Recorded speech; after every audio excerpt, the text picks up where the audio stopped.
और इस वक्त एक बड़ी खबर जो मिल रही है वो आपको बता दें, पाकिस्तान के पूर्व राष्ट्रपति परवेज मुशर्रफ का निधन हो गया है।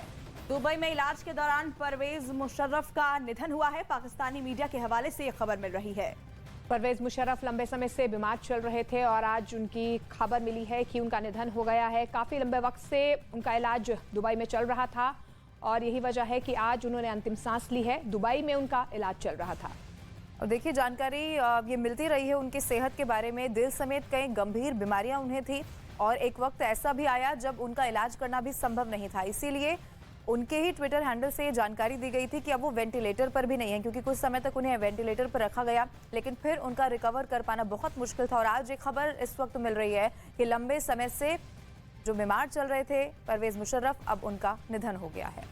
बिल्कुल, और इससे पहले भी हालांकि गलत खबरें इससे लेकर सामने आई थी, क्योंकि 2016 से ही वो अपनी बीमारियों का इलाज कराने के लिए दुबई में मौजूद थे और तब से कई बार उनके निधन की खबर ऐसे सोशल मीडिया प्लेटफॉर्म्स पर तैरती रही है। लेकिन आज ये खबर सामने आई है।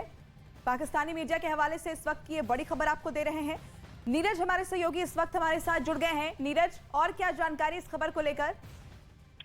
देखिए, अब तो वो हमारे बीच नहीं रहे हैं, लेकिन भारत और पाकिस्तान के रिश्तों की अगर बात करें तो उसमें परवेज मुशर्रफ का जिक्र आज अब जब वो हमारे बीच नहीं है, उनके निधन की खबर आ चुकी है फैमिली की तरफ से। फैमिली के सूत्रों से जो भी खबरें मिली हैं या डिप्लोमेटिक सोर्सेस से जो खबरें आई हैं दुबई से, वो अब हमारे बीच नहीं है। लेकिन सबसे अहम बात यह कि भारत और पाकिस्तान के रिश्तों के बीच में जो परवेज मुशर्रफ की भूमिका रही है वो अपने आप में कई मायनों में बहुत क्रिटिकल रही है। आपको याद होगा, करगिल के पीछे उनका हाथ माना जाता है। अब नवाज शरीफ सरकार को पता भी नहीं था और उनकी गैर जानकारी के बिना करगिल को अंजाम दिया था। लेकिन उसके बाद जब वो प्रेसिडेंट बने तो आगरा समिट में कश्मीर के मसले पर एक डील होते होते रह गया था, आपको याद होगा।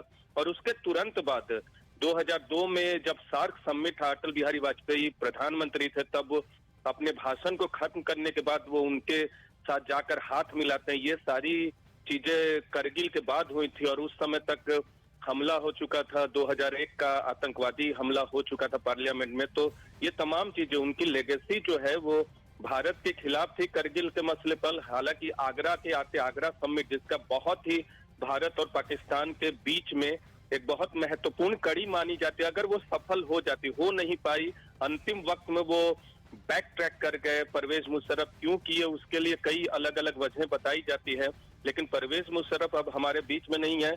करगिल के लिए अगर भारत पाकिस्तान रिश्तों की बात करें, उन्हें तो डिक्टेटर के तौर पे भी जाना जाता था। नवाज शरीफ की सरकार को बेदखल किया था, उसके बाद 2001 में आधिकारिक तौर पे राष्ट्रपति बने थे। लेकिन भारत पाकिस्तान के रिश्तों के संदर्भ में अगर देखें तो एक तरफ उनके करगिल भी है और दूसरी तरफ आगरा समिट अगर सफल हो जाता तो एक बहुत बड़ी भूमिका निभा कर जाते। लेकिन 10वें राष्ट्रपति थे पाकिस्तान के, अब वो नहीं है। और पाकिस्तान की सियासत में जिस तरह से बाहर भी रहे पाकिस्तान से, जान को खतरा भी था, दुबई में इलाज चल रहा था, बीच बीच में आपने ठीक कहा कि खबरें आती थी कि अब वो हमारे बीच नहीं है, क्रिटिकल है, तो परिवार की तरफ से सफाई भी दी जाती थी। लेकिन आज ही उनका निधन हो गया है, अब इसमें कोई संदेह या शक शुबा नहीं है। बिल्कुल नीरज, लेकिन पाकिस्तान की सियासत में उनका कद और जिस तरीके से सेना प्रमुख वो रहे हैं, कई अहम फैसले उन्होंने लिए हैं, भारत पाकिस्तान के रिश्तों को अगर हम देखें तो किस तरीके से उनका इस सफर को देखें हम वहां पर पाकिस्तान में? देखिए, भारत पाकिस्तान के रिश्तों की अगर बात करें तो राजनीति में न रहते हुए भी, सेना प्रमुख रहते हुए उन्होंने अपनी भारत को लेकर, क्योंकि किसी भी आर्मी प्रमुख जो बाद में सियासत में सीधे तौर पे दाखिल हुए, राष्ट्रपति बने परवेज मुशर्रफ, उससे पहले ही उन्होंने करगिल जो है, पूरा करगिल ब्रेन चाइल्ड माना जाता है परवेज मुशर्रफ का। नवाज शरीफ सरकार को, ये कहा जाता है पाकिस्तान की सियासत में कि नवाज शरीफ सरकार को जानकारी नहीं थी और उनकी गैर जानकारी के बिना ये सब हुआ था।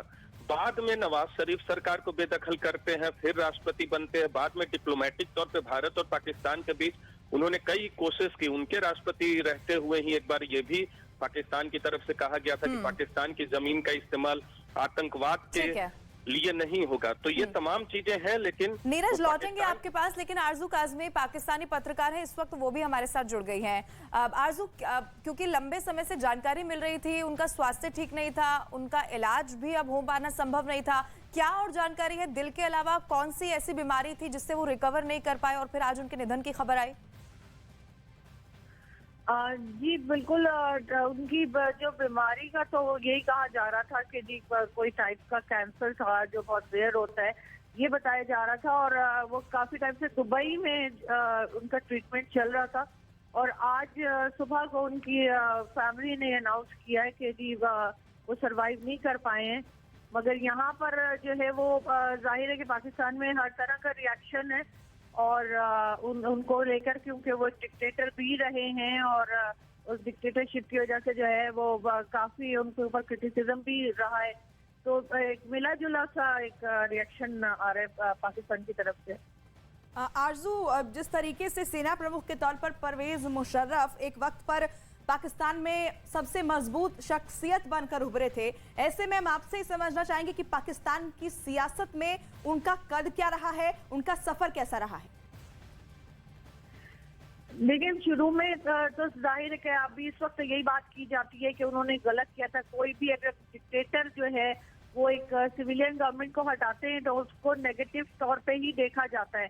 लेकिन परवेज मुशर्रफ के ने भी यही किया था। नवाज शरीफ को हटाकर वो आए थे। उनके शुरू के जो 3 या 4 साल थे वो तो अच्छे ही गिने जाते हैं, क्योंकि उन्होंने बहुत से ऐसे काम किए थे जो पाकिस्तान के लिए बेहतर थे। डॉलर रेट भी कंट्रोल था और हर तरह की चीज थी। लेकिन उसके बाद के जो उनका टाइम था 3 साल के बाद, उसको काफी क्रिटिसाइज किया जाता है और यही समझा जाता है कि वो ठीक नहीं थे और उनको हट जाना चाहिए था। बिल्कुल आरजू, तो कई ऐसे फैसले थे जिनकी वजह से उन्हें क्रिटिसिज्म भी झेलना पड़ा। लेकिन इस वक्त की बड़ी खबर यह है कि दुबई में फिलहाल परवेज मुशर्रफ का निधन हुआ, जो उनका इलाज वहां चल रहा था।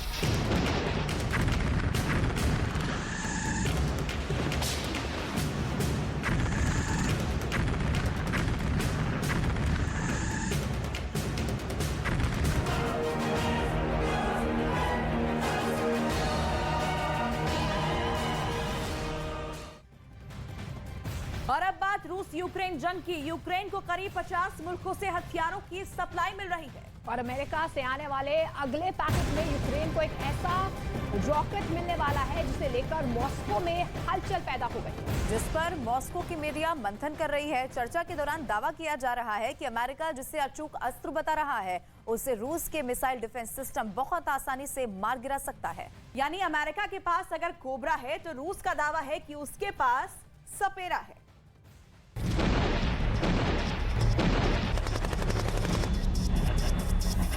न्यूज 18 इंडिया की web series FIR number 208 streaming now.